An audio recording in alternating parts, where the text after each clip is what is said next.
Humour noir et potelé.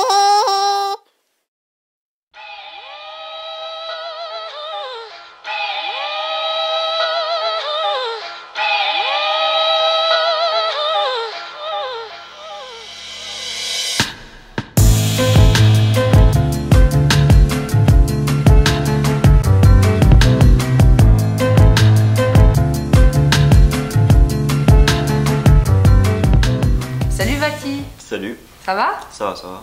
Alors, tu as sorti ton premier EP, la Vatisphère, en fin 2013, c'est ça? Ouais. Comment ça va depuis niveau projet? Bah ça va, on a sorti Spaceship avec Quizman, qui Ouais. est un gars de mon crew, Kaioshin.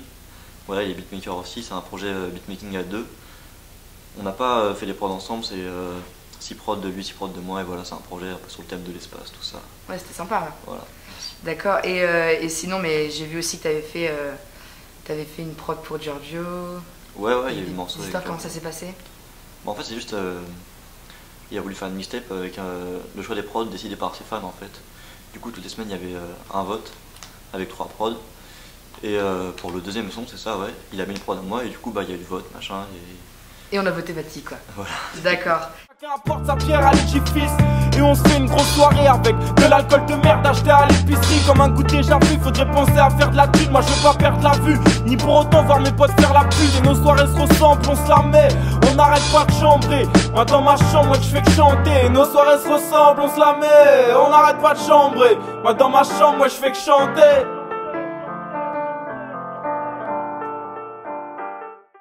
Alors raconte-nous un peu, quand est-ce que tu as commencé, toi, la musique, de manière générale? Bah, ça fait un bail que je fais de la guitare en fait, j'ai commencé par ça. Et il y a 2 ans à peu près, je me suis mis, j'ai eu Logic, un logiciel de production et de mixage. Donc j'ai commencé à tâter un peu de manière aléatoire. Et après, je dirais 5-6 mois plus tard, je me suis un peu mis dans le rap, enfin dans les productions hip-hop quoi. Et donc j'étais avec l'ourson, un gars de Kaioshin. C'est avec lui que j'ai commencé un peu à enregistrer. On expérimentait de manière amateur, très amateur. Mhm. Mais voilà. Ah, c'est Et là depuis un an et demi, je pense que je suis dedans. D'accord. Et mais qu'est-ce qui t'a influencé dans le passé au niveau de la musique et qu'est-ce qui t'influence maintenant à l'heure actuelle? Bah, quand j'ai commencé, en fait, j'avais vraiment une culture rap inexistante un peu. J'écoutais ma première approche du rap, ça fait vraiment pas puriste de dire ça, mais je m'en fous. Ouais, c'était Wiz Khalifa en fait qui m'a fait découvrir le rap. T'inquiète, pas de problème. Oh, ouais. Je vais pas te jeter la pierre. Non, mais pas de soucis. Et donc voilà. Mhm. Moi, ça m'a donné envie de faire de la musique. Enfin, j'écoutais un peu d'électro en même temps à ce moment-là, donc je savais pas trop si j'étais plus électro ou plus hip-hop. Et au final, bah, c'est le hip-hop qui m'a plu parce que au fur et à mesure que je faisais de la prod, et bah, j'ai commencé à écouter beaucoup de rap. Et donc, voilà.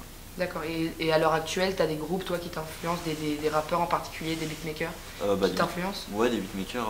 En fait, je sais pas s'ils m'influencent, mais en tout cas, c'est ce que j'écoute beaucoup en termes de beatmaking. J'écoute beaucoup Jimmy Woo.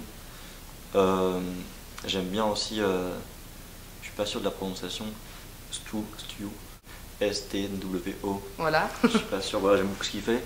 Et sinon, dernièrement, là, ce que j'écoute vraiment beaucoup, c'est un beatmaker français qui s'appelle NXXXXXS 5X. Ouais, donc il fait des mixtapes instrumentales totalement dingues, un peu influence trap, mais pas trop, enfin c'est tout un mélange. Et sinon, qu'est-ce que t'écoutes, toi, en ce moment? Bah j'écoute toujours un peu les beatmakers que j'ai dit juste avant là. Sinon en termes de rap, bah je me suis vraiment pris le P d'Aladin. Mhm. Donc là je l'écoute vraiment régulièrement, j'aime bien. Donc approchez-vous. Ouais, c'est ça, ouais. Je peux m'embraser où sont cachés mes potes quand trop souvent je me sens si seul. À gratter que j'ai le mort dans la rue ou bien dans un sous-sol. Je cours après la vie comme quand un chien fougueux t'attaque. Et quand j'ai de l'amertume, j'allume un joint ou deux ma caille. Je pense à ma vie, à ma mort, puis à ma plume, à ma mère, à mon père, au lycée et à la rue. Je vois mon avenir partir en poussière. Parano, j'ai que ma feuille, j'ai su que l'amour rendait aveugle. Alors je t'embrasse les yeux ouverts. J'ai découvert, bon je connaissais son existence, mais j'écoutais vraiment quelques sons de temps en temps. Et là je me suis intéressé à fond au rappeur qui s'appelle Grams. Et il a un univers de fou et donc vraiment j'ai accroché, j'écoute pas mal ça en ce moment. Ouais. Instant HNEP. À Humour Noir et Potelé, on aime les blagues et la bouffe. Apparemment, tu veux pas trop nous faire de blagues, mais parle-nous un peu de bouffe. Quel serait ton menu parfait, entrée, plat, dessert? Et fais-moi baver un peu. Alors, de la bonne nourriture. parce que j'aime plein de choses en fait, mais je sais pas, pourquoi pas les tomates à la mozzarella en entrée, Ouais. de la salade, une bonne salade, plein de trucs dedans.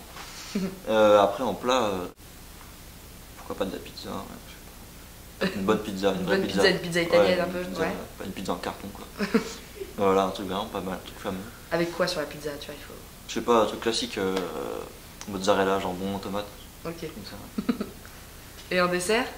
En dessert, du gâteau au chocolat. Ouais, du gâteau au chocolat confectionné par ma maman. D'accord. Big up à ta maman. Voilà. D'accord. Alors le 5 mai, ton nouveau projet Tiloria va sortir. Est-ce Ouais. que tu peux m'en parler un peu plus? Alors, ouais, alors bah, c'est un projet que j'ai commencé à penser, à imaginer juste après Bathysphère, vraiment très rapide, 2-3 semaines après, je l'avais en tête un peu quoi.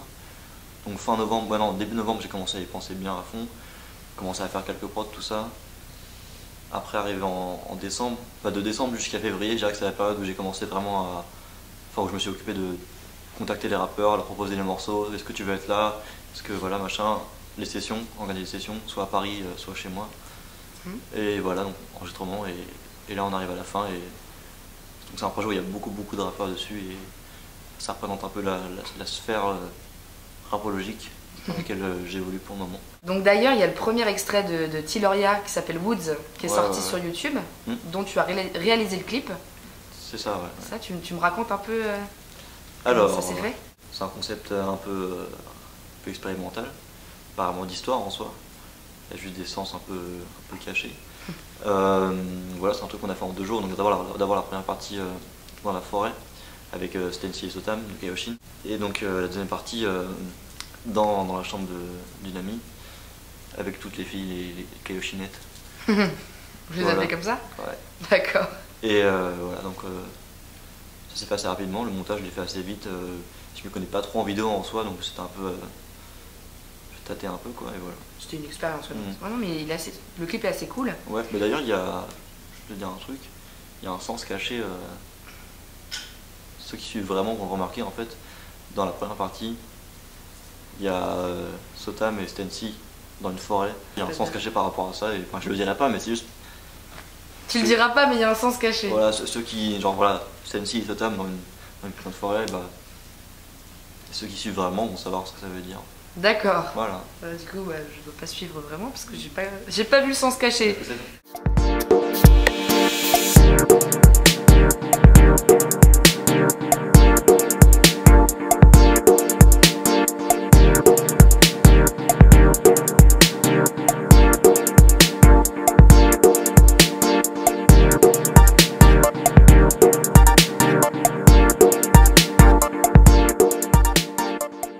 Alors, Vati, j'ai eu la chance, moi, d'écouter un peu en exclusivité Absolument, trois des sons de ce projet. Mhm. Et donc, on va en écouter d'ailleurs un extrait tout de suite. Donc, nouvelle étape avec Aladdin et Elio. C'est ça, ouais. Mhm. Processus enclenché, j't'éclais un Jeep puis un Coca. Je rêve d'un titre lors d'une soirée au parc. Trop de gars, espère que je sentis, j'ai jamais vu personne de mon espèce. Ah, alors je picole moi, j'essaye de contourner l'insigne. Car les flics rigolent pas, veulent ma peau, pourquoi? Parce que la vie est faite. Un son qu'on a enregistré avec donc Aladdin et Elio, 2 rappeurs du collectif Panama Vendée, des rappeurs parisiens, et on a enregistré ça dans l'appartement de Stency. Un dimanche, il faisait très beau, on avait du KFC. Et là, c'est un son joyeux, je sais pas qui peut être écouté à tout moment, une sorte de boom bap un peu, Ouais, un peu sympa. heureux. Ouais. Il y a aussi Higher Part 3 ou Higher Part 3. Ouais, comme tu veux. Partie comme 3, tu veux. Moi ouais. je dis partie 3. D'accord, qui est un peu en fait la suite par rapport à Higher Part 2, qui était Absolument. sur Bathysphère, c'est ça? Ouais, voilà, voilà. Bathysphère.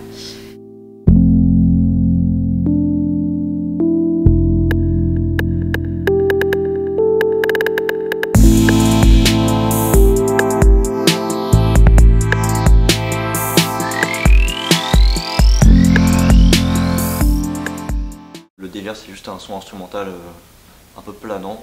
Mhm. Et donc, on va faire des parties comme ça, il y en aura plein. Et le truc un peu marrant, c'est que la partie 1, en fait, elle est difficilement trouvable.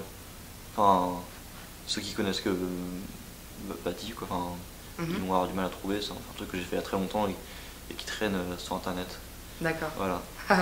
Et le dernier, donc la forêt de Tiloria. Mhm.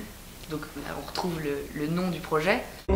Sauver ma forêt, besoin de ces zones d'ombre et de sa faune sombre dans des recoins quand je dois sauter ma folie. Ôter sa folie, elle serait en inertie. OP pour safari de stress, moi je lui dis merci. C'est le milieu pour reprendre de l'énergie. Car ici Carmi le dit, eux entrant se vénère vite. Je la défendrai tant que l'apogée de mon petit corps vivra. Pour pas voir s'effondrer grandes forêts de Tiloria. Alors la forêt de Tiloria, c'est un peu le son single, même s'il n'y a pas de single en soi. Le son phare, ouais. Ouais, le son phare du LP. C'est un son où il y a les rappeurs Swens, Le Chad et Spider Z, et l'ourson qui est au refrain.